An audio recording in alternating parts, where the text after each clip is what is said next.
Okay, things are looking good. Hello everyone, Artemu the Violet Wizard here, and today we're continuing the Pokémon FireRed Nuzlocke. Last time we managed to make our way to Fuchsia City and managed to acquire a lot of goodies on the route through the southwestern section of the Kanto region. And this time we got a lot more stuff to do, as we're going to be clearing out most of the stuff we can see on the routes in the southeastern section of this region. And hopefully we'll be good and prepped for some of the stuff we'll be doing pretty soon, as we got a lot of more tough battles we gotta take care of. But I'm hoping that this will be a nice and chill session, and hopefully we're not gonna have to worry about any unfortunate stuff. So our team hasn't really changed too much since last time. However, there are some stuff I do want to show off that occurred in between sessions. Now, typically I like to train up my Pokemon in between sessions, like make sure that things are all good for what we are going to be doing in our later sessions. And you can see here in the box, I did quite a bit of training to make sure a lot of our team would be prepped for the stuff that we are going to see. So we've had a lot of good improvements over some of the Pokemon that I felt would be nice to bring in later. So definitely spent a lot of good time training up these Pokemon, and even managed to evolve a few of them. So Flippy, the Magikarp we caught in the last session, is now a Gyarados. Then Andreas, the Poliwag that we caught in the last session, is now evolved into a Poliwhirl. And then we went and fully evolved our Nidoran Rufus into a Nidoking, which was possible thanks to a Moonstone we picked up previously. So yeah, that's definitely pretty cool. We got some nice backup in case some things were to happen. I didn't go too far on the training for some of these guys, but we are gonna see some more evolutions pretty soon. So it'll be very interesting to see what we're able to do with those guys in the near future. But yeah, that is not all I want to show off, because in the process of grinding some of our Pokemon that we have in the reserve box, we found this. We ran into a shiny Mankey while I was doing grinding in Rock Tunnel.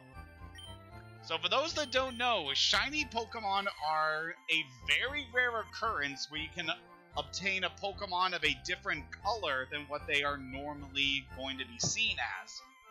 They're pretty much just the same as the regular Pokemon, just aesthetically have a different appearance.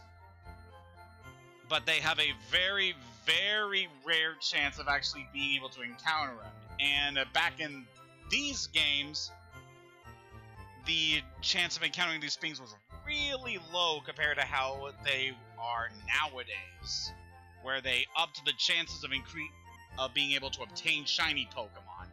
So yeah, this thing is a very rare thing that we were able to acquire.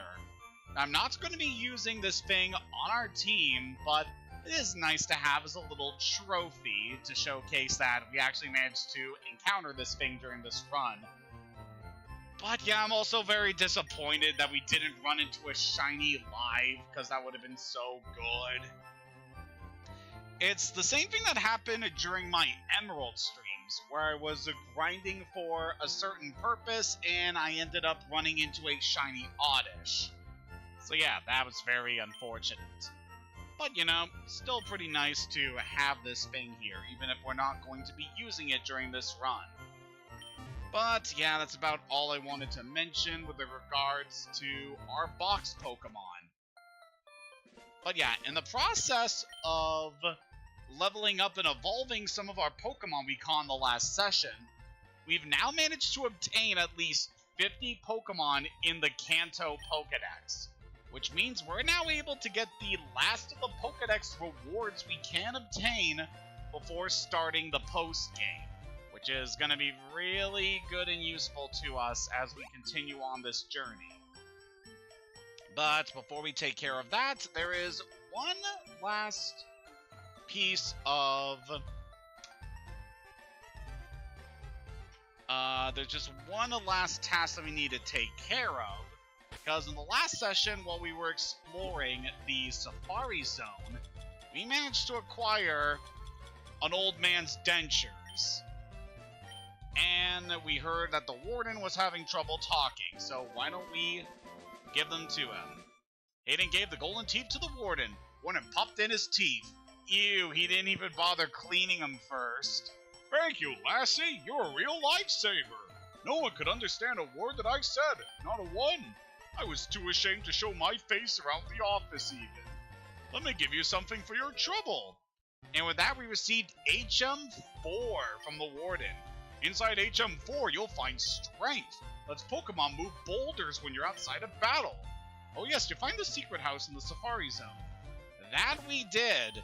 So this HM is another one of the HMs we're able to acquire over the course of this adventure. And this one is actually pretty decent. So strength is an 80 base power normal type attack. It doesn't have any secondary effects during battle, but it does allow us to push boulders, which will be necessary later down the line as we're continuing this journey. So it'll be good to teach that to someone. Now, there's a certain other attack that our Snorlax will be able to learn, which will be really good. But for the time being, we're going to go ahead and teach you Strength. Might as well replace Headbutt, since the only effect that move does is a chance to flinch. And with how slow Snorlax is, I don't see that being useful at all during this run. So we're going to go ahead and give you Strength. It's going to be just very solid damage that our Snorlax will be able to do. And it also has practical applications, because now we can push this boulder and get a rare candy. So that'll be nice if we encounter a Pokemon I want to level up quickly. But yeah, don't think we're really going to be needing much more of that. I'm thinking we'll want to stop by a store in a little bit in order to acquire some more healing items. Speaking of which, we need to sell that Max Revive, because that's not going to be useful to us. We'll give a protein to Valium. That'll increase your attack power, which you need considering your nature. But yeah, I am fully expecting this session to be nice and chill as we try and clear up a few more routes. So I know a lot of Nuzlocke runs, they tend to avoid trainer battles as much as possible, and they use rare candies that they acquire through other means to level up their Pokemon in order to get them strong enough to take care of the important battles that we'll see throughout the adventure. But for me, I like to do things the traditional way, where we are simply going through the entire region, acquiring every last item we possibly can, battling every trainer that we can, and just trying to fill up our box with as many Pokemon as we can. It's definitely an approach that I've taken to a lot of these games over the last couple of years. Because, what can I say, I'm a bit of a completionist nut. Alright, so now here we got the gate on the eastern side of Fuchsia. Are you the kid who's working on a Pokedex? Professor Oak's aide came by here. Ooh, we'll definitely want to stop by then. Talk to this guy. If your Pokedex complete data on 50 species, I'm supposed to give you a reward.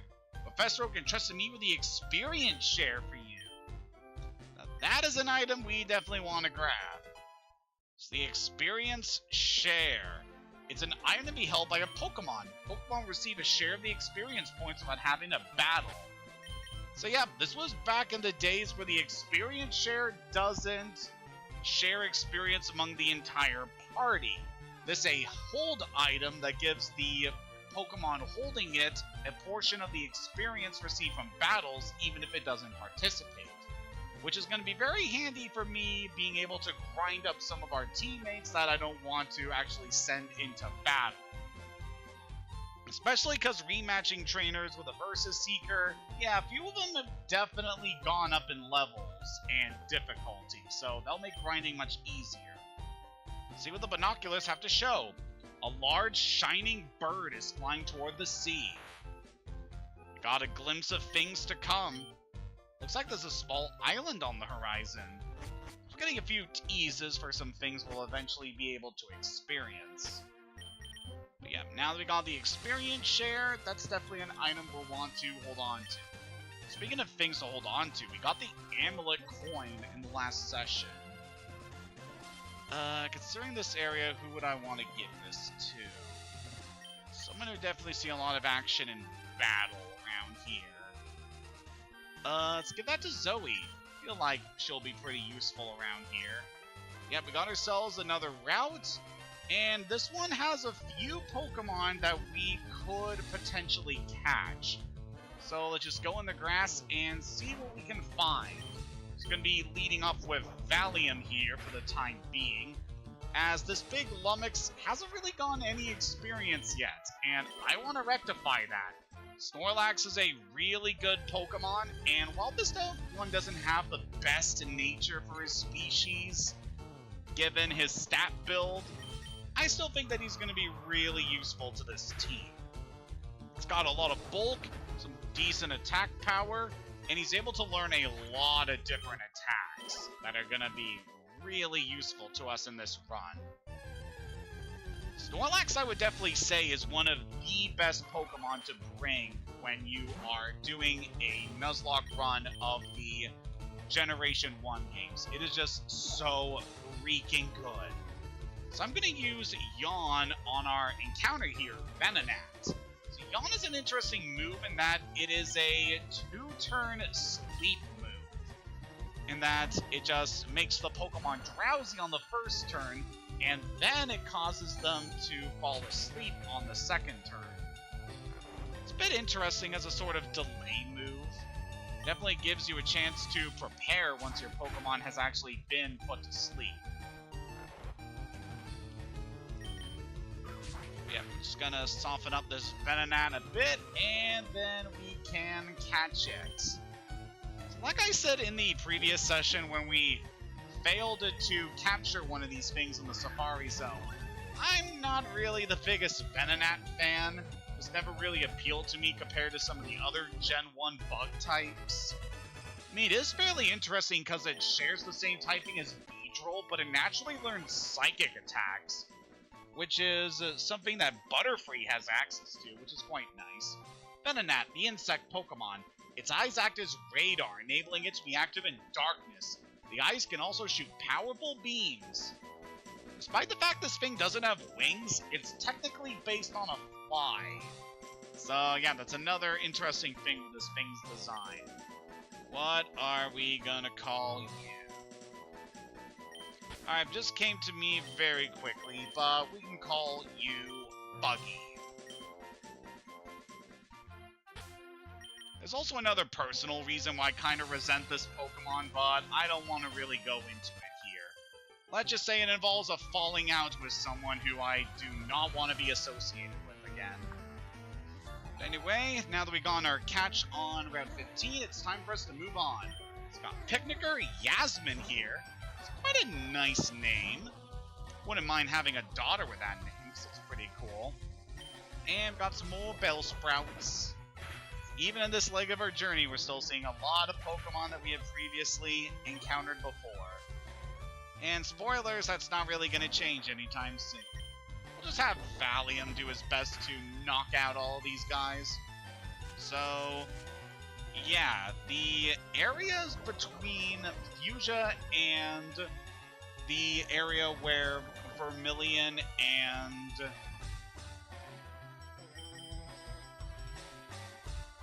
Lavender Town connect to. This is a very long chain of routes, and it's definitely going to take us a while to get through all of this. So I definitely want to make sure that we are optimally prepared for the stuff that we'll be seeing. Also, you have showing off there with Valium's Rest. He's able to fully cure himself of status ailments, as well as being able to regenerate health. That's definitely a good reason to keep Rest on Snorlax. And since it is naturally a Pokemon with a lot of HP, it definitely makes good use of that attack. Well, not really an attack.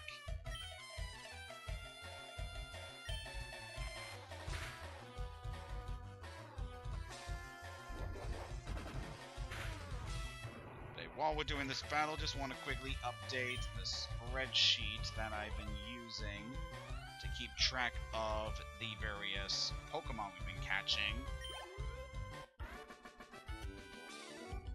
So, yep, so that way I know that we got an encounter on this route.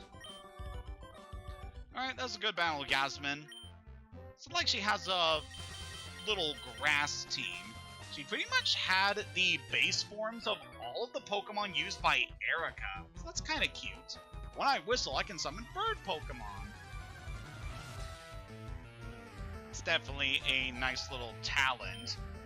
So it's definitely starting to feel a lot more like spring up here in Ontario. And definitely seen a lot of birds coming back. And it's been pretty nice hearing their calls and seeing them outside of where I live. Like earlier I saw a cardinal roosting in the tree just outside of my place, and that was very nice to see. I like seeing those guys, as well as blue jays and some of the other avians of this area. But anyway, here's a new face here that we haven't gotten a chance to battle yet, Farfetch'd. This is the Pokemon we could have obtained from a trade if we gave a girl a Spearow back in Vermilion. Yeah, there's really not much I can say about this thing. It's a normal flying type, and out of all the normal flying types in this game, it's definitely the weakest one. It has no evolution, doesn't really get anything to really set it apart from the other birds, besides the fact that it can naturally learn cutting moves. Yeah, it's one I really can't recommend, even if you're doing a challenge run. It just doesn't seem worth it compared to a lot of the more easily obtainable avians. I will say, as bad as that Pokemon is in battle, I just really love it conceptually. How it's a duck that is using a stalk of green onion as a weapon. It's a very neat little concept for it. I always really liked that one episode really early on in the anime, where Ash and the gang were dealing with a trainer and his Farfetch'd that were swindling people out of their goods. Definitely a fun little episode.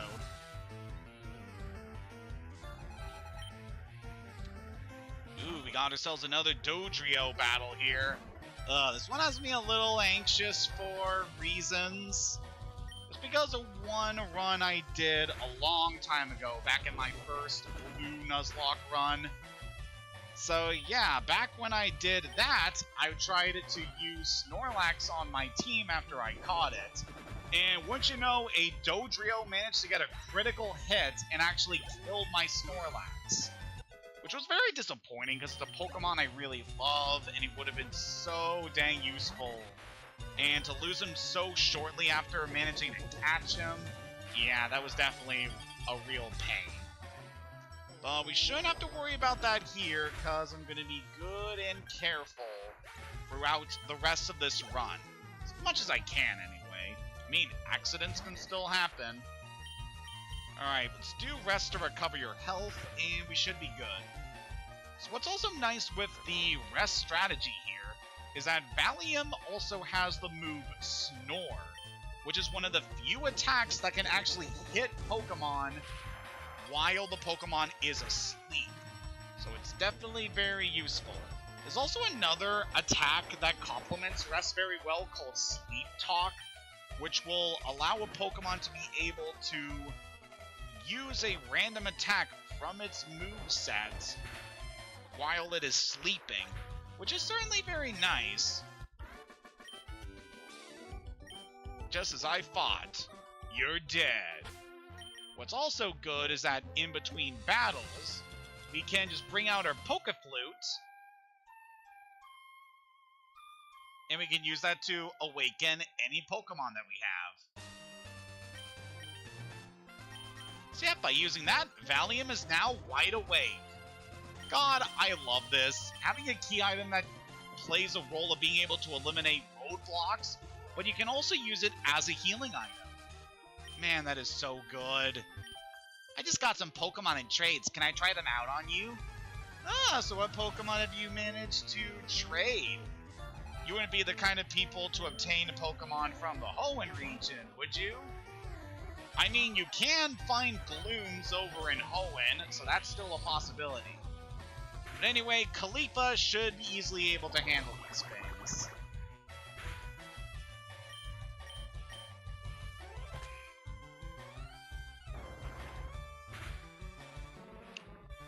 So, while we're going through these routes and taking care of these trainers, definitely quite a bit that's been going on that I would like to mention. For one thing, I am obviously recording this session a few days after Easter Sunday, and that was a very nice day, all things considered. Had a nice break from work, and I wasn't streaming that day because I had other priorities to take care of, as we're visiting my family for the day. And it was definitely quite nice getting to see my folks again after a while.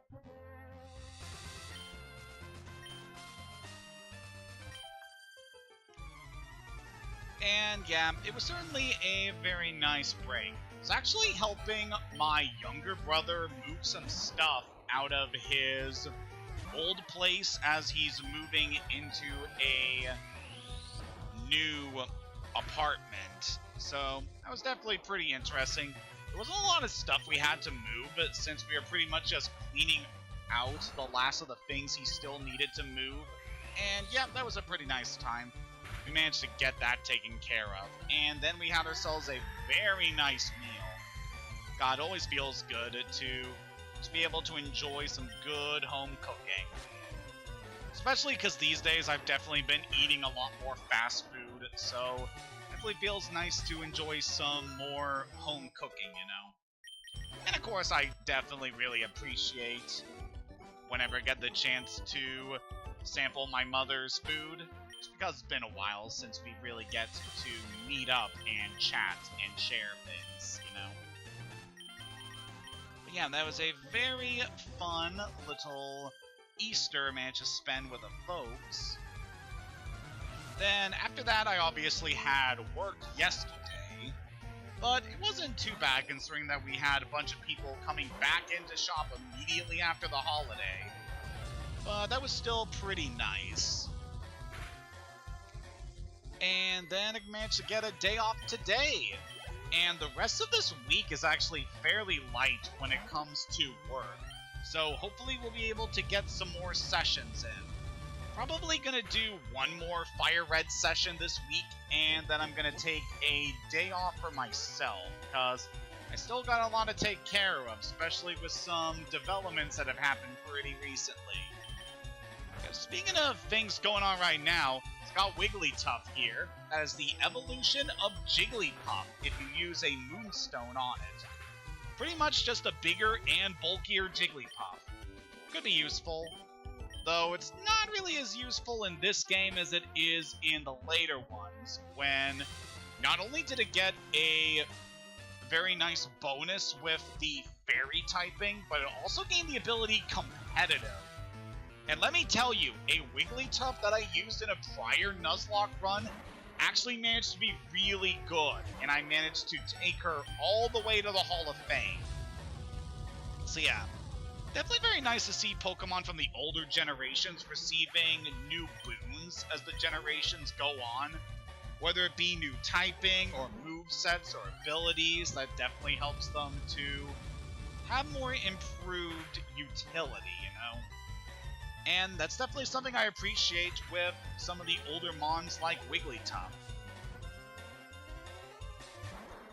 Ooh, got ourselves a big ol' Weezing here, but Kindle should be able to handle this. Okay, that wasn't enough to take you out, but we are still good. Yeah, Weezing is pretty bulky, so I'm not too surprised it managed to survive that hit from Kindle. But even still, we got a big old doggo able to take you out. Nice try, biker. But yeah, to mention some other stuff that's been going on. So my day off has been pretty good so far. Mostly relaxing and checking out a few streams that have been going on. And then I went downtown in order to grab some lunch. The place I like to visit downtown is a shop called Quesada, where they specialize in Mexican cuisine, and my god, it's so good. Like, there are a lot of burrito places downtown, but Quesada is definitely my favorite. Just for whatever reason, all the other burrito places I visit, my burritos keep breaking open, and it just makes the experience of eating them very annoying, you know? But yeah, for whatever reason, I had a pretty good time of just getting my food at this specific shop. Quesada's just so good. It's very good stuff. And it's definitely a good improvement over how I used to eat a lot of Taco Bell back in the day. Like, I cannot go back to Taco Bell after enjoying a lot of the other cuisine I've been having these days. A little nervous about having Zoe in against this Boom guy. The rest of the team, not a whole lot of us are really that defensive. We're able to easily handle this thing. Just thinking about what we have as options here. It'd be very nice if Kindle had Intimidate.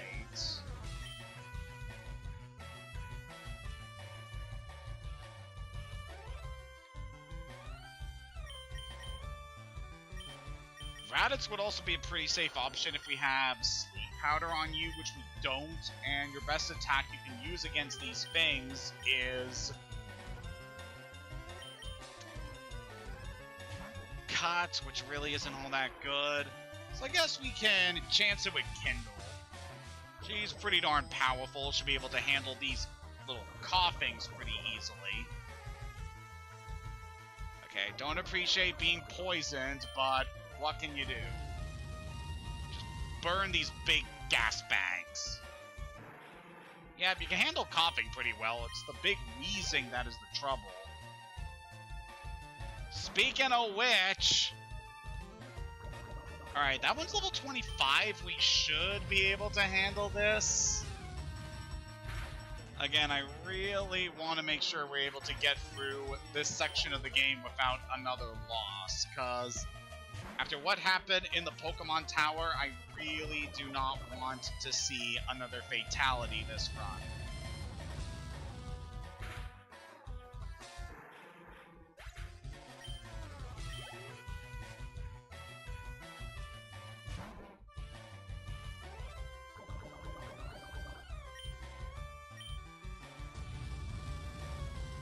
Please burn the sludge away.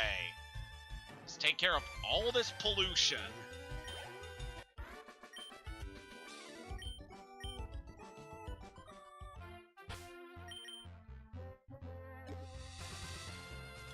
Alright, now that's taken care of.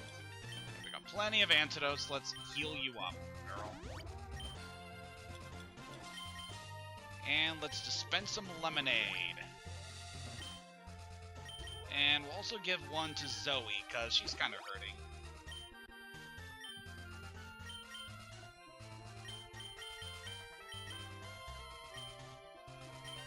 But yeah, in terms of other stuff that's been happening, ooh, we're at Route 14 now. But we can completely bypass this area, thanks to this tree, access another section of Route 15, which also gives us some more battles we can take care of. Yeah, in terms of some other stuff that's been going on. So, a friend of mine by the title of Master Starman has recently started up a series of videos where he's going through the entirety of Kirby's Dream Collection, which is just a collection of various classic Kirby games, which I'm very excited to watch his run of that game, because obviously Kirby has been a pretty significant portion of my gaming career.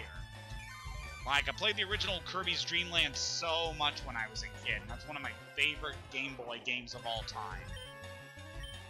And yep, there's definitely a lot of other games that we'll be playing soon that I definitely have a lot of appreciation towards. So it'll be very fun to get to see all of that.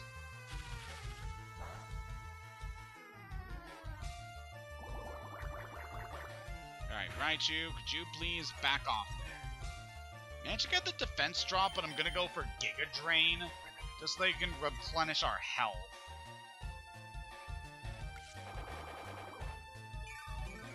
There we go. Alright, one more hit will do it.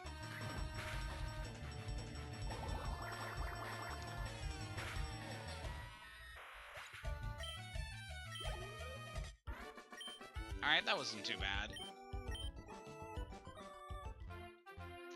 And if we go over here, these two here, I know what Pokemon they're packing. And this one could be interesting. We should probably be fine. You're perfect. Help me train my little brother. So we got ourselves a new instance of a double battle pair. Crushkin, Ron, and Mia. So we're dealing with a Black Belt and a Battle Girl here. They're using two pretty formidable fighting types here. Hitmonlee and Hitmonchan. So these two are some pretty strong fighting types that we're going up against here. Just gonna focus on one of them before dealing with the other, cause yeah, this could be real nasty. So these are two very powerful fighting types, as you would expect. They have very high attack power, and you definitely want to be careful against these guys. Yeah, Aether really took a hit there against that Hitmonlee. So definitely want to swap you out. Luckily, Raditz should be fine since you're part poison, and you shouldn't be taking a lot of hits from this thing. But what are we gonna do here? It's like, Zoe... Flying is super effective against fighting, but you're also part normal, so that's not gonna be too good. So we're gonna swap to Kindle, because you're gonna be a bit bulkier. And we'll just have Raditz. Don't really need to worry about your health, so let's go to Acid. Alright, it's going for Brick Break. And that still did quite a lot. Alright, but Kindle, you should be faster than this thing, so we should be good. Come on, just burn this big bruiser. Well, that wasn't enough, and it's going for Raditz. Huh. Also, seeing these fighting-type Pokemon reminded me, there was a video that came out pretty recently on Salty DK Dan's channel, where he was playing in this fan-made Pokemon fighting game with another person who I follow called Lavender, and it was pretty fun watching them constantly battle in that game. Because not only is the game surprisingly really well done, like, my god, the animation in that game is so freaking good. It has that classic hand-drawn style that's just really impressive. But yeah, there was definitely a lot of fun stuff that happened in that video. Like the entire thing where Lefero eventually just started using the same Pokemon over and over again, which is Beware. Which is pretty funny because it's a very adorable Pokemon, but it's also pretty menacing in that it's a giant bear that is known to break people's spines when it hugs them. But yeah, that was definitely a very fun video. Highly recommend checking it out because it was just so fun to watch. And yeah, just seeing these fighting type Pokemon reminded me of that. So all the way at the end of this route, we can obtain a TM for Rain Dance. That's actually going to be pretty nice for a few of our Pokemon. So my Poliwhirl, while I was training it up, actually managed to learn Rain Dance naturally in his moveset, which is quite nice. Rain is definitely a nice weather to set up. It boosts the power of water-type attacks, while also lowering the damage of fire-type moves. So that's definitely pretty good if you want to buff up your own Pokemon or try to nerf your opponents. And a nice other detail regarding that weather condition is that there is a lot of Pokemon that are strengthened based on their ability if they're in the rain. For example, if a Pokemon has the ability Swift Swim that gives them a speed boost in the rain, which can definitely be very nice, especially in Nuzlocke runs. So yeah, definitely pay attention to how the weather can affect your Pokemon based on their abilities and typing, because that can definitely be very useful during Nuzlocke runs. Ah, we lost, didn't we? Nice try. Alright, now that that's taken care of, what are we gonna do next? So got another bird keeper over here, it seems. I'm not into it, but that's okay. Let's go. Let's see what you got, sir. Ah, man, just thinking about some other stuff that recently came out. So, over on the channel Glitch Productions, a new pilot was released by that studio called The Gaslight District, and oh my god, that pilot was so freaking good. It's like this dark comedy series that's set like after the end of the world, where people are now these zombified menaces, and how they can't technically die. It just leads to a very lawless and brutal world where these people are just... Ah, man, it is just really something. And I really like the main characters, especially the main character, Melancholy. She has a very interesting storyline going on with her. And the other characters, like the guy with the freaking head that's made of bread. My god, what an amazing character design. I love him so much. Definitely want to see more of that freak in more episodes, because my god, is he amazing. Yeah, just overall a very well done pilot. The animation style is just so freaking good. It was very funny, had a few very heartwarming moments, some very interesting world building and lore. Now, if you're not into blood and gore, then it can be difficult to recommend, obviously, but if you're not bothered by that at all, then definitely check it out. It is just a phenomenal beginning to what I hope to be a very fascinating show.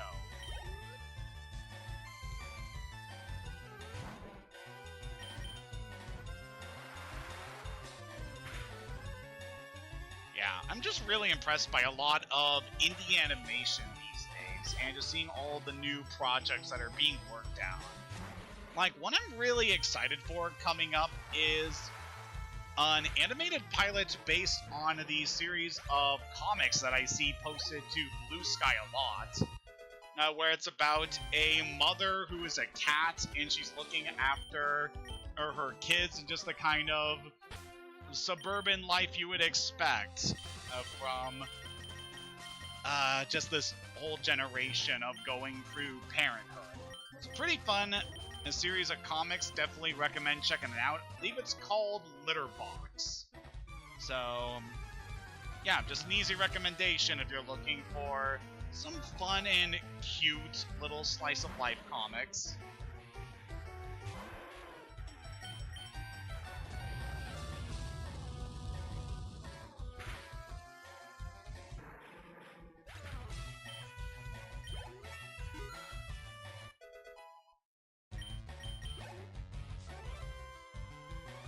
But yeah, in terms of other stuff that happened recently, something that I was very shocked by is that Bethesda released a remaster to The Elder Scrolls 4 Oblivion just like today, which is definitely pretty shocking for me because it just came out of nowhere.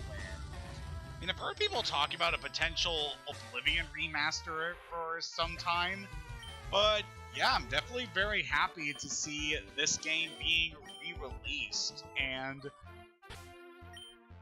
that apparently, just from the screenshots I've seen, it looks like it's going to be a good game. So I'm definitely excited to get to re-experience Oblivion, because, yeah, it's been a long time since I gotten to play that game. Yeah, the original game used to play on the Xbox 360. Me and my brothers would play it a lot, and my god, just such a fun time. Really got really invested in just exploring the world of Oblivion, and yeah, it should be a fun time checking out the remaster. I hope to a frickin' Talos that my PC will be able to run the game. Who knows? But I'm definitely excited for it. Should be a good time.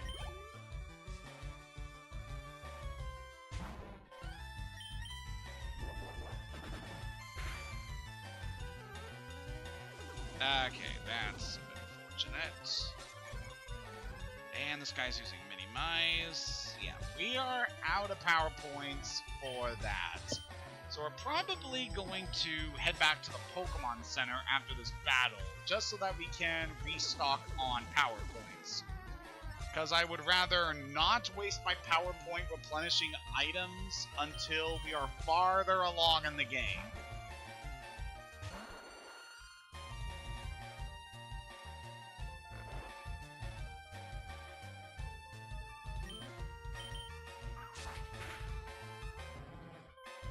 Alright, took out that slime ball.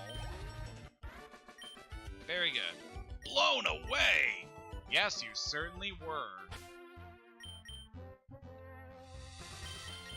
Alright, Zoe, fly us back to Fuchsia.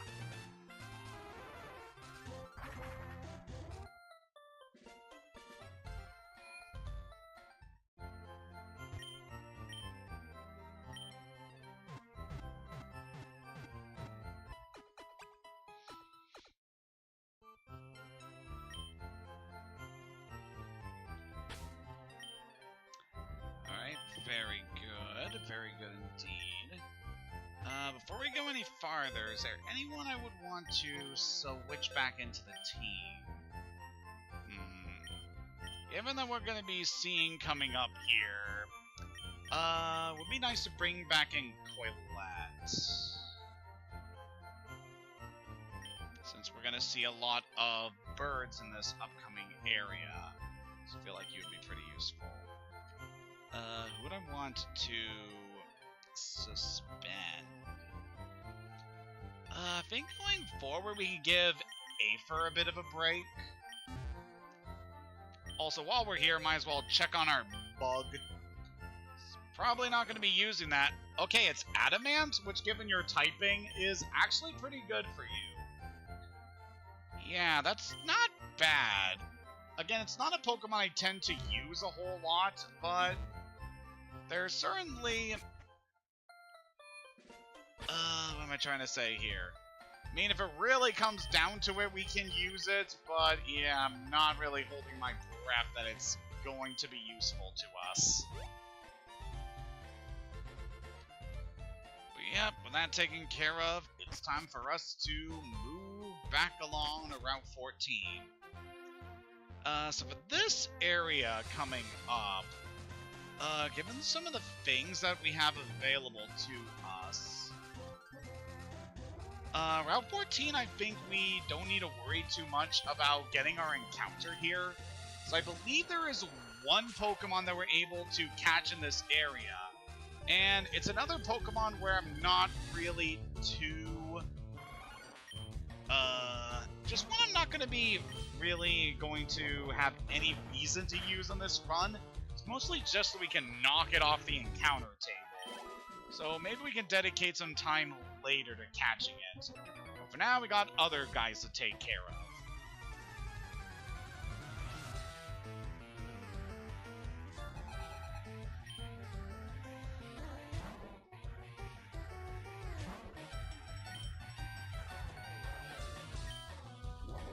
Alright, so what is some other stuff we can talk about just as we are handling some of these?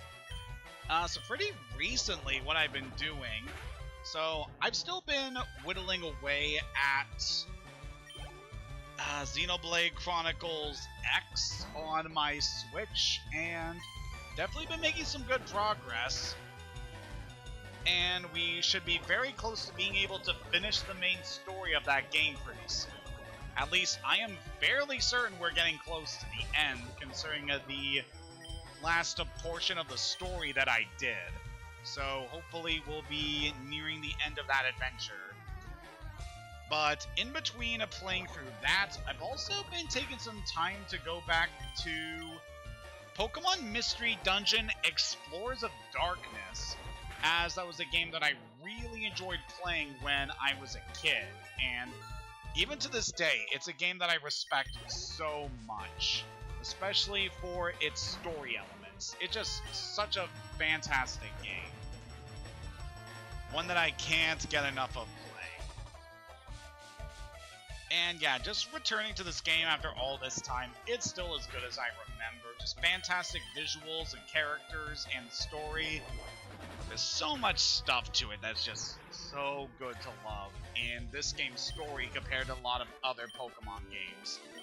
Like, this one also definitely has what I feel is the most interesting of the main protagonists in the Mystery Dungeon games. Probably not saying a lot, given a lot of the previous entries, but yeah, it's just definitely a game I really love for a lot of reasons. Have you heard the legend of the Winged Mirages? And just a whole intriguing story going on as you are exploring this Pokemon world is just oh so good. Like, the portion of the game that I just cleared earlier today, I got through the entire Fogbound Lake storyline, which is just such a pivotal moment in that game's narrative. It's really cool getting to revisit this portion of the game. And my god, just everything with it is just so good. The music, the visuals, the build-up to the battle that you get to at the end of the lake. My god, is it amazing. So yeah, I'm definitely very excited to be revisiting this game. So I definitely do want to play the Pokemon Mystery Dungeon games on this channel, but it's probably going to be a while before we do that, given the whole structure of those games. It's definitely something that I want to focus on sometime in the future. Speaking of this channel, I've been uploading a bit more of my Link to the Past randomizer run over the last couple of days, and I've already scheduled for tomorrow we'll get the last part of that whole run uploaded here. So definitely excited to be able to show off that run. I've actually been thinking of doing another Link to the Past randomizer for this channel specifically. So that'll definitely be pretty fun. I'm definitely hoping to get some people to tune into that, because it's just very fun to get to return to a game that I have a lot of respect and admiration for.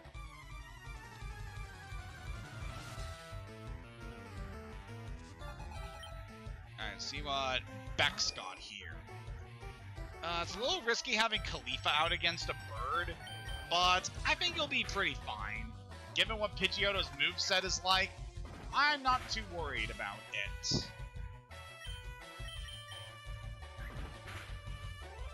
Okay, please just Seismic Toss you out of here. That's good, and what's next? Fearow. Again, this is a little risky, but given the moveset of our current Fearow, I'm not too worried.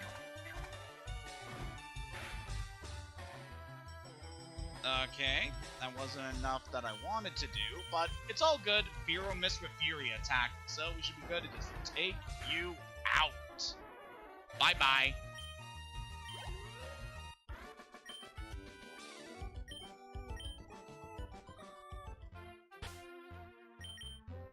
Alright, you are definitely going to need a healing item after that battle, Khalifa.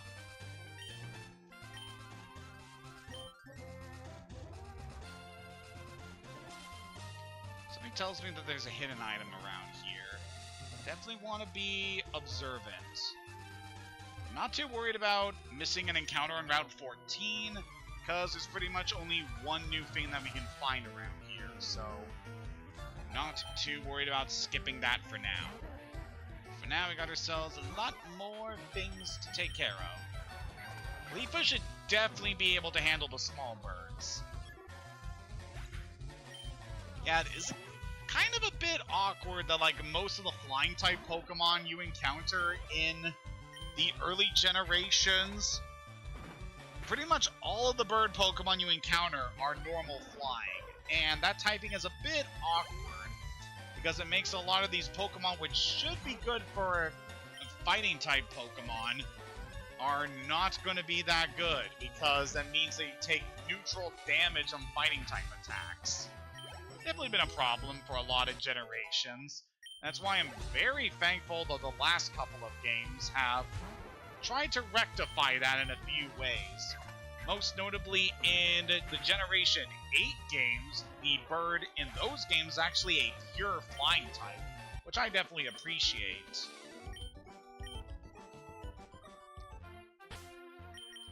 And then in Generation 9, it technically doesn't have too much of a regional bird, at least early on. There are quite a few birds in that game's roster, but the closest one I could see being considered the regional bird would be Wattrel, and that one's an electric flying type, which pretty cool typing to have for, like, the normal bird of the game, you know?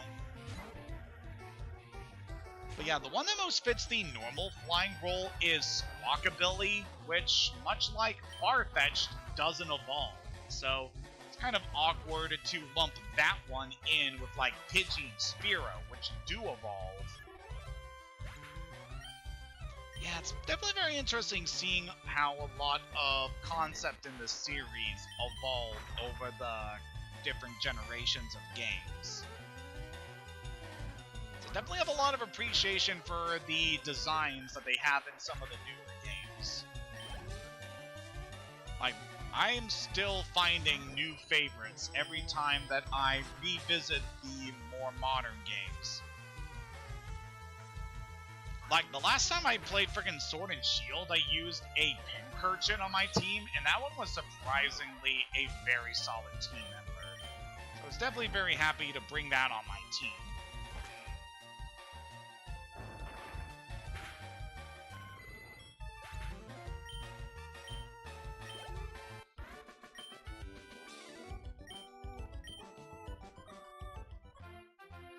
Alright, that battle went quite well. Just want to be on the lookout for anything else that'd be useful here. So going on to Route 13 now. Now this route, when it comes to Pokemon we can catch here, I'm thinking we'll want to try to catch something in the water. Given our options, we should be able to find something useful here. Ooh, got a critical hit in that coughing. That's good. Thank you, Zoe. It's got a lot of poisonous bombs over here. Be very cautious when we're dealing with these guys. It's a specific move that they can get. Alright, one more hit should finish you.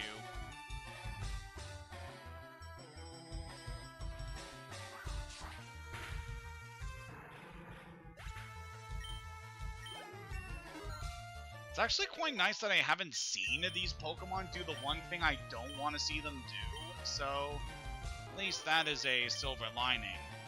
Now we're getting one of the more unique attacks to Fearow, which is Mirror Move. This is an attack that allows the user to use the last attack used by the opponent, which could be quite nice in a few situations. Not against these things, obviously. You know, definitely a lot of Pokemon where it could be strategic to hit them with their own attacks, you know? Ooh, that was a nasty hit. Alright, please just take this thing out with a fly, Zoe. There we go. Very good indeed.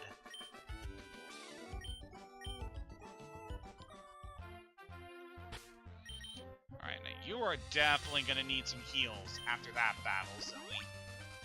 Thank you for your service.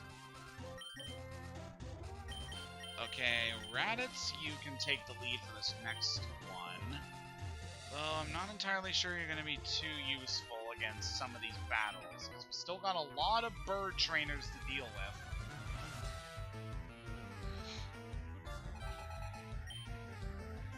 Birdkeeper parry!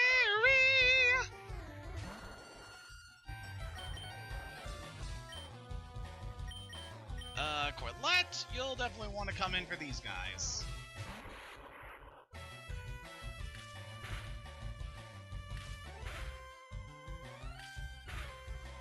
Okay, I appreciate it if you didn't hit me.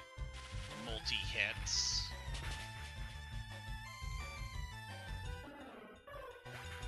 Thank you.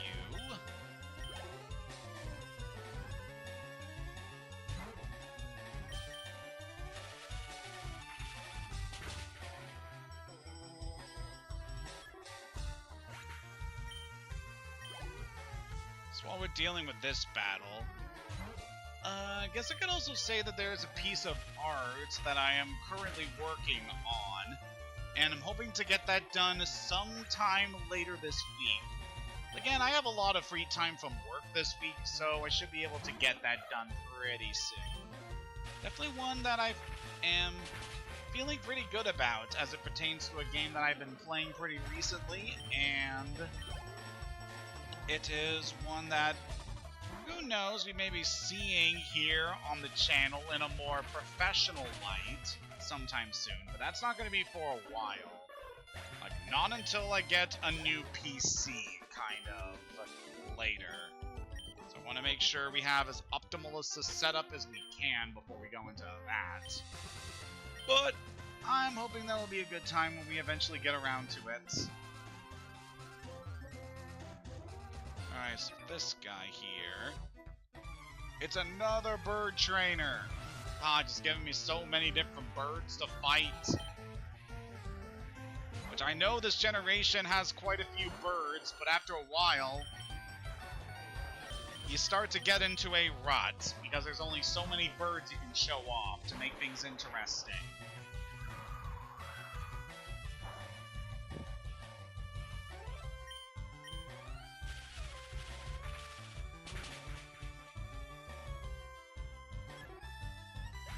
Okay, at least that Pidgey is down. And we got some more to take care of. Alright, while we're dealing with this battle, I think it's finally time that I bring up something that, my god, has definitely been on my mind for the last couple of days. Okay. Just need to compose myself, because this is a pretty serious thing to bring up. Especially because it pertains to someone who I've been following for years. And so there is a channel that I follow called Proton John. And I've definitely been following this channel and its user for a lot of years. And I definitely quite enjoyed a lot of the content provided by this channel, as well as the other channels associated with them. And something that both came as quite a shock, but also not really, given a lot of things that were discussed over the last couple of years, is that Proton John actually came out as trans a few days ago. Yeah, that is just so insane that has actually happened. And yeah, she goes by Claire now, and she's been on HRT for the last 2 years. So just finding all this out was quite a shock, but my god, I am so happy for Claire to finally feel confident enough to be able to be open about her transition journey. And my god, just all of the love and support that's being poured to her from her community that has definitely been around for a long time is just oh so sweet. I even drew something as tribute to just kind of show that I really appreciate Claire coming out and being honest with herself after all this time as a longtime fan of her content. And yeah, I'm definitely very excited to see how things go, whether she's going to be doing a lot of rebranding for her channel, given a lot of new developments. And it'll definitely be interesting seeing if this shakes up a lot of things with a lot of the other channels that she works on. Because she's been an integral part of the channel, The Runaway Guys, for so long. And yeah, it'll be very interesting eventually to start seeing some videos posted on that channel where Emil and Tim will finally be able to refer to her as Claire. Since a lot of the videos that have been posting recently were before she officially transitioned, but she was on HRT during the recording of those videos. So yeah, just gonna be really interesting seeing how things develop from here. But yeah, I am so freaking happy for her for finally being honest about this journey she's been on over the last couple of years. It's definitely a very scary thing to think about, but man, I just respect her so much for being so honest about this experience. And over the last couple of days since that announcement, believe it or not, that's actually made me think a lot of things regarding my own gender identity.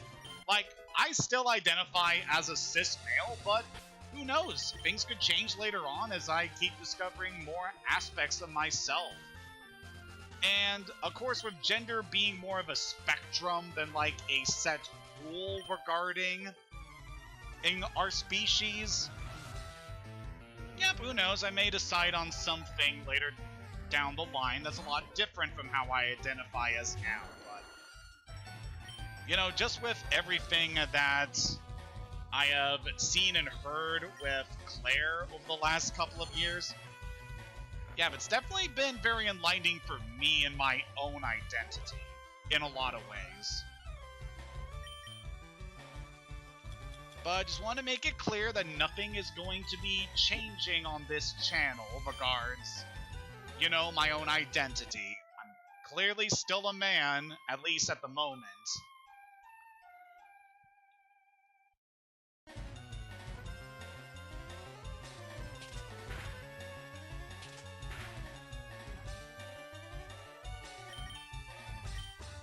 And I also feel that it's worth mentioning that I am part of a lot of queer-friendly communities, and communities that have a good deal of people who are transgender or are on other gender spectrums. So it's been pretty nice hearing about other people's journeys as they find out more about themselves. And hey, I'm also figuring things out too. But for the most part, I'm still pretty confident in calling myself a cisgender bisexual male. My god. This has certainly been an interesting stream to talk about. Just so much has been going on lately. This has certainly been an interesting April for a number of reasons.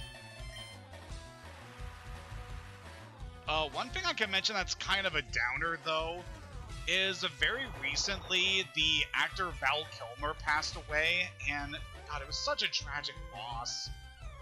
He was still so young, and especially painful for me because he was the lead actor in the DreamWorks film The Prince of Egypt, where he played Moses, and yeah, it was just such a performance that really stuck with me, and he really did the character justice, and just knowing that he's gone, it just, man, it just really hurt me, you know? Obviously care a lot about some of the actors who have sadly left us, and especially with a lot of things over the last couple of years, and might as well say it. It's just so painful to see a lot of good people pass away while evil people are still alive and in power in a lot of places. Like, my god. Like, I don't mean to make this place take a political turn, but my god. A lot of people really need to get their shit together. And with a lot of things that are going on in America right now, holy fuck. That's all I'm gonna say on that matter. Sure, I'll play with you, sweetie. Definitely like an opportunity to play with a beauty. Oh, and her name is Lola.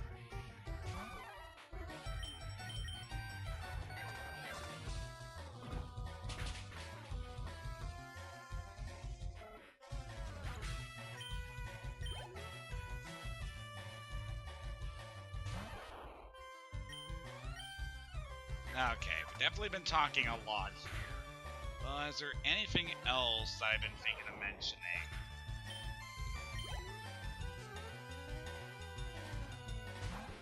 I guess one other thing I could bring up that I found quite amusing.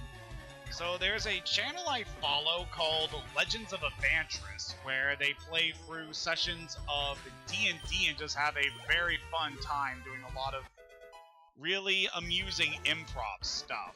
And over the last couple of years, they have had animators come in to animate a lot of the shenanigans that happen during their D&D sessions, especially those pertaining to a certain clown with very interesting powers.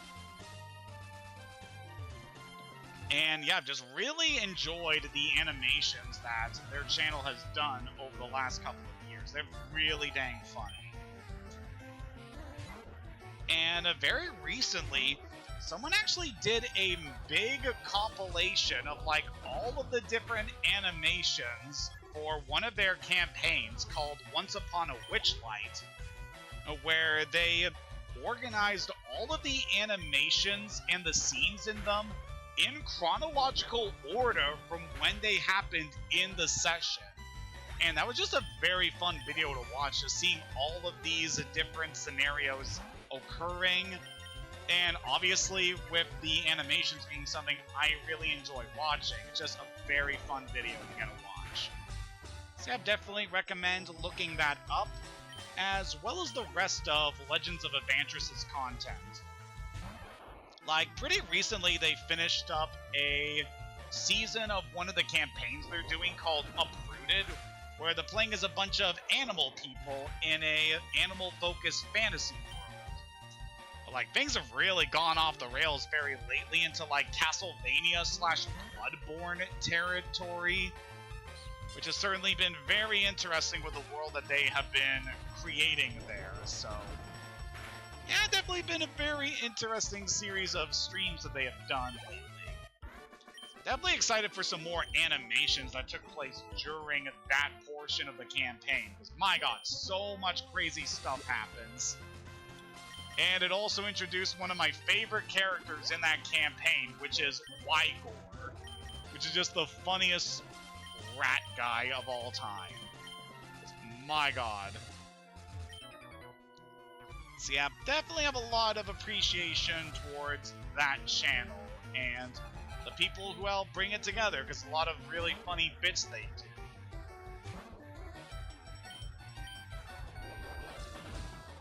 And of course, I'm really excited for the other campaigns that they'll be doing in the future, as those should be quite exciting as well.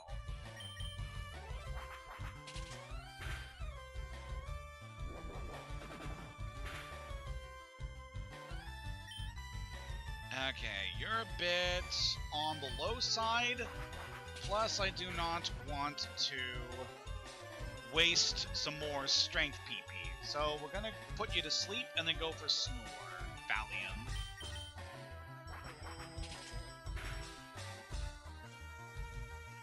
Definitely something you want to remember regarding Snorlax. It is very much a special tank, as it has a lot of HP and special defense, but it doesn't really have that much on the physical end of the spectrum when it comes to defense.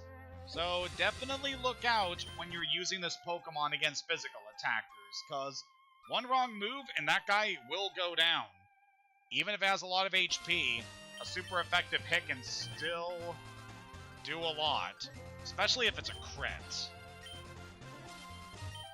I found Carbos in a cave once while I was spelunking. Good for you. Alma.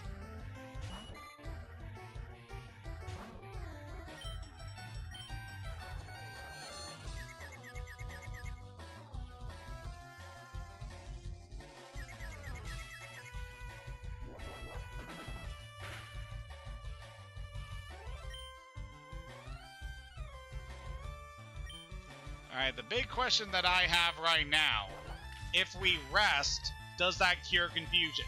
Oh, never mind, we snapped out of confusion anyway. Alright, so we're just gonna go to sleep and take out this Goldeen with our snores. I never really liked that animation for Water Sport. It almost makes it look like the Pokemon is peeing on us. Which I do not appreciate that kind of things on my channel. Get that out of here! Ooh! Oh boy! So Valium now wants to learn Body Slam.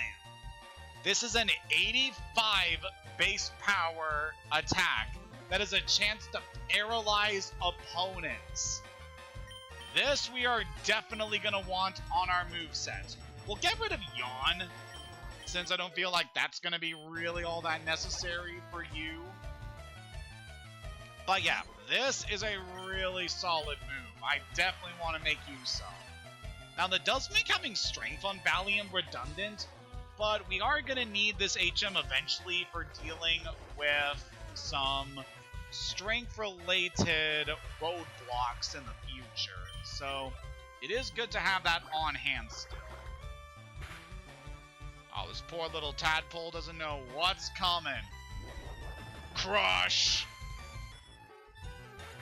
Poor little guy. Next up is Horsey!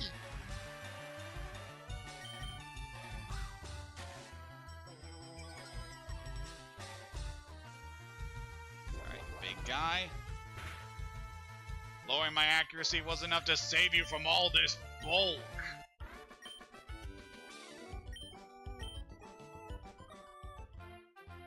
Very nice indeed. Alright, let's rework your moveset here. Yeah, I am definitely very impressed with Valium so far. There's a certain move that I would really like to teach him over at the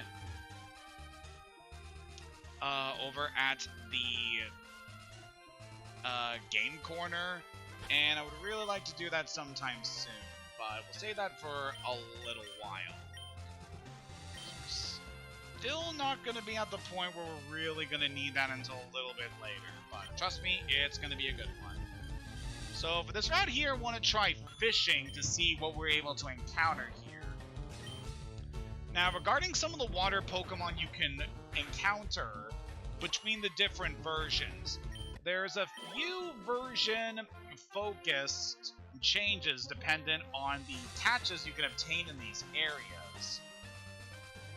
So, depending on the version you are playing, one Pokemon will be more common than the other.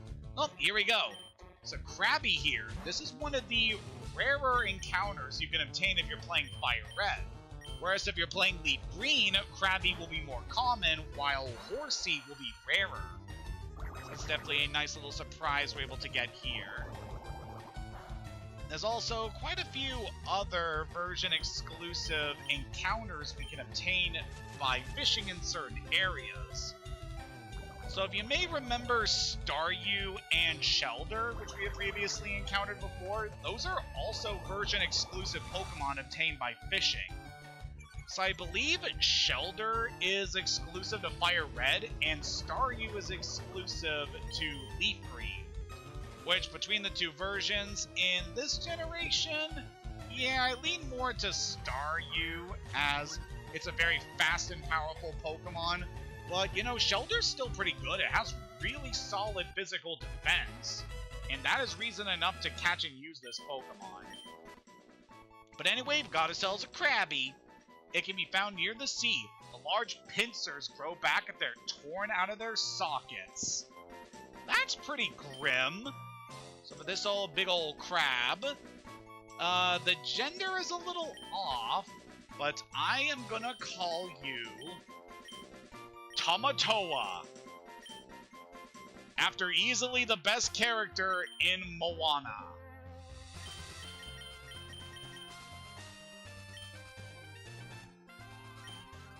And if you disagree, then you probably wish you were a lot more shiny!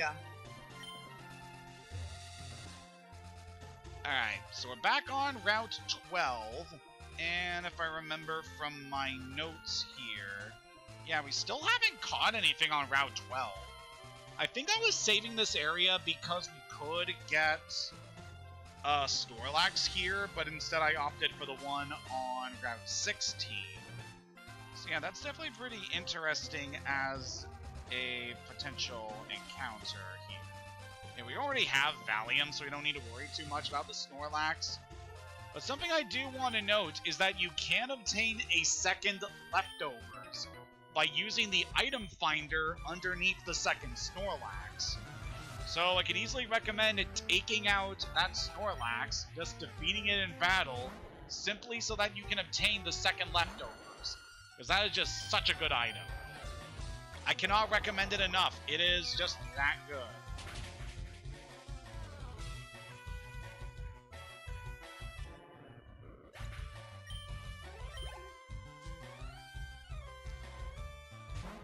Oh, this guy only had Magikarp. How disappointing. They're also the same level where they could have become Gyarados, my guy. What's wrong with you? We'll deal with that eventually, but don't worry. Lost it! Yes, you did. You certainly lost something there. Ooh. So thankfully we have Raditz, so we can cut down this tree, exposing the way to another item. And I'm trying to remember specifically what that item is. I have a good feeling that I know what it is, but we'll hold off on that for a bit. I'm searching for a Moonstone. Have you found one? I found a few. Something that's pretty nice about these games specifically is that you should easily be able to find Moonstones in the wild in order to evolve all 4 Pokemon that evolve with them in this game without having to worry about trading. You could always try to encounter Clefairy very rarely in Mount Moon and then use the move Thief to try and steal Moonstones from them. But they have a very rare chance of even holding those items, and they're also very rare encounters in Mount Moon. So, yeah, it's a little tricky to recommend that. But over here we can pick up an Iron, so that'll be good. I could have made my Pokemon evolve the Moonstone. I would have won then, I bet. Well, you certainly would have given us more of a fight. I'm not too worried about that. This guy, I believe, is going to be one of the electricians. So we should be able to handle you with Kindle. What an electrician is doing out here by the sea, I do not know. But kind of speaking of which, the other day we had a guy come over in order to check on our dishwasher, since it hasn't been working properly the last couple of weeks. And it turns out that our dishwasher has a broken pump. So that's the reason why the water hasn't been draining after we've been running the dishwasher. So now that we got all that figured out, we should be in the process of purchasing a new pump in order to get this thing fixed up. Hopefully it's not going to take too much trouble to get it set up, because I definitely don't want to have to fully replace the dishwasher, since we only just got this one a few years ago.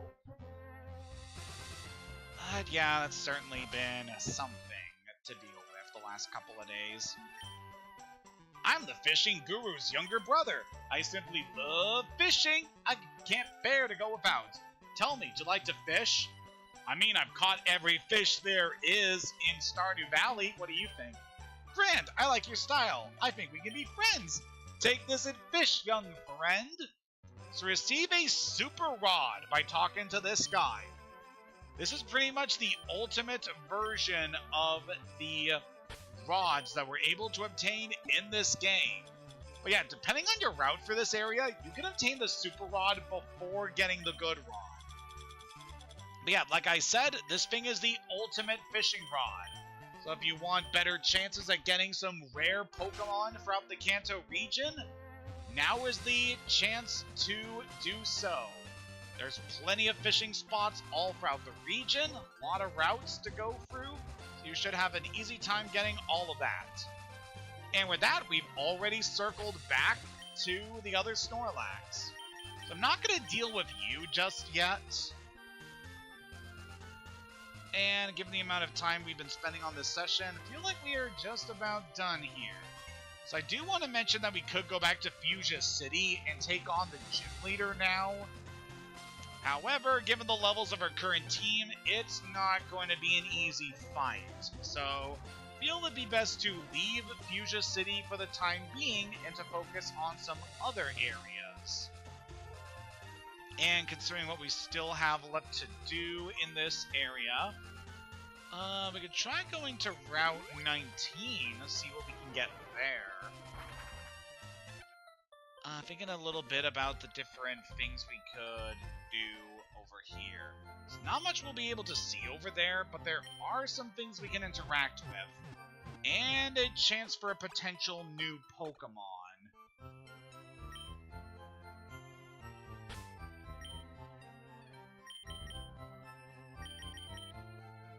Alright, how about we swap around a few of our teammates? Now we got some good levels here. Yeah, definitely not Wilma, because you're not good against water. So we could swap Aether back in. And how about we bring Flandra back in? It's definitely nice to get some potential experience with them. So, Krabby here. It's kind of awkward to recommend in this generation, since water is a special type, and this thing, as you can clearly see, is geared towards physical attack.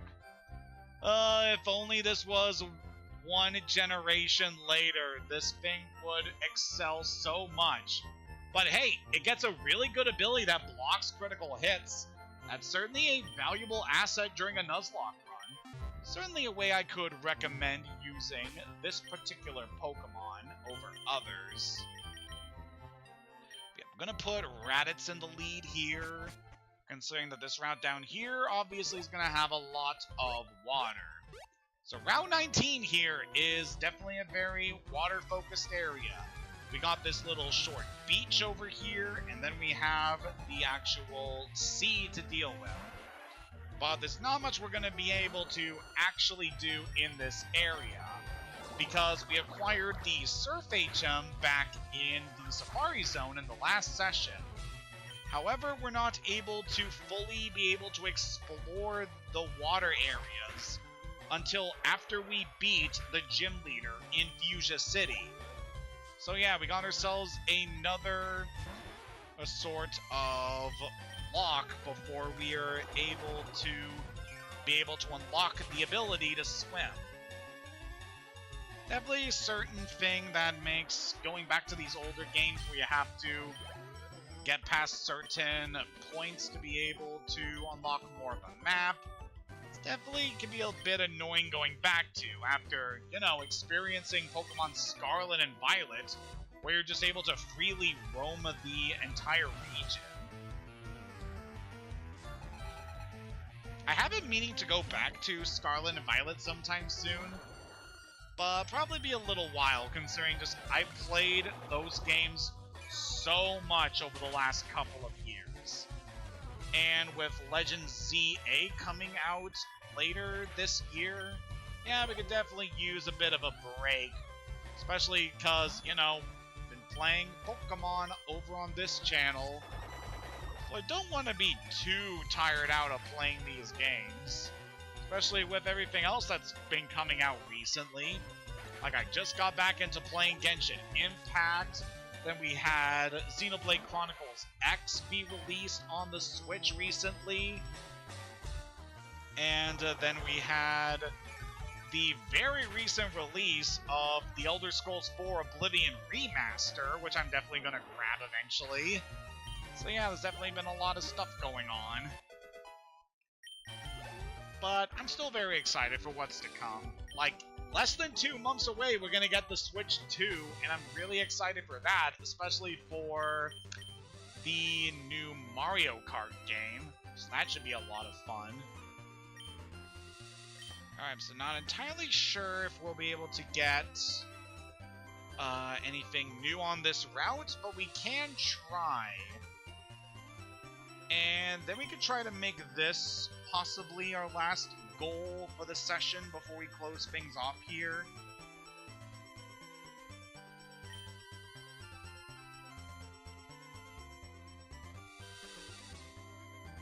So we got something on the hook. That is Horsey. Alright, I am gonna want to try and check a few things while we're just looking around for some Pokemon here, so bear with me in a moment.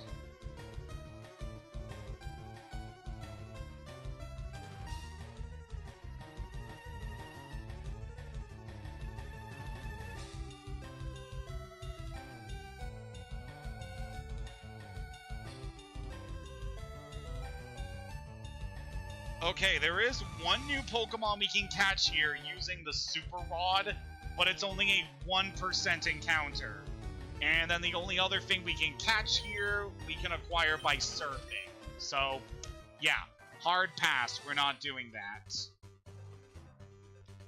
But considering some of the other areas we have access to, just want to check a few other things.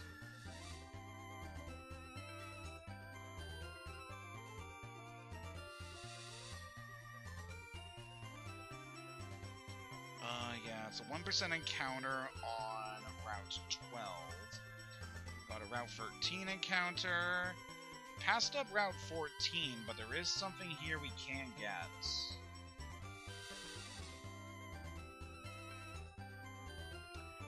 At this point, I'm pretty tired of doing things, so we'll probably be calling it in just a second. Just want to check a couple other things we could potentially get by fishing, and then we should be good. Yeah, there's also something in Celadon that we can get using the Super Rod, but again, it's a 1% encounter. So, we're not going to be doing that. But at the very least, we managed to make some pretty good progress exploring this chunk of the region.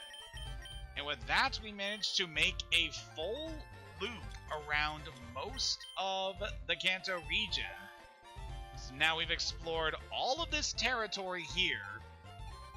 So managed to make some very good progress in exploring most of the terrestrial sections of this region.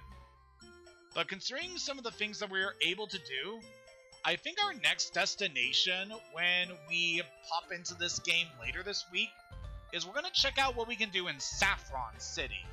So in the meantime, I'm going to be focusing on training up our team a little bit, and then we'll finally get to see what we can do in Saffron. Should be an interesting time, especially with the things that will be available to us there. So thank you very much for joining me in this leg of our Pokemon FireRed Nuzlocke. Next time, we'll be able to see what we can find in Saffron City, as well as get to see a bit more different challenges that await us. Until next time, have a good day, and take care.